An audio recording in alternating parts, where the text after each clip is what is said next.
அந்த ரம்பா கிருதியை அப்படின்னு சொல்லி வைக்காம அதை இந்திராணி கிருதியைன்னு கூட வச்சுருந்துருக்கலாம்.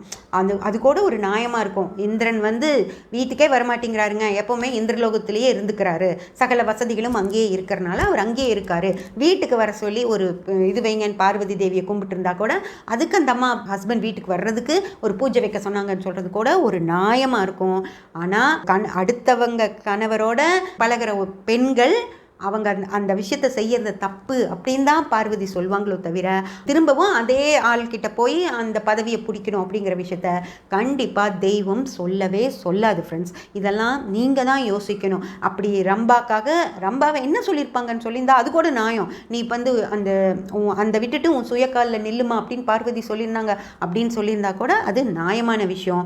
திரும்பவும் போய் அதே இடத்தையும் உன்னோட பதவியை பிடிச்சிக்கிறதுக்கு நான் ஹெல்ப் பண்ணுறேன்னு எந்த நேரத்துலையும் எந்த தெய்வமும் அதை சொல்லாது ஃப்ரெண்ட்ஸ்.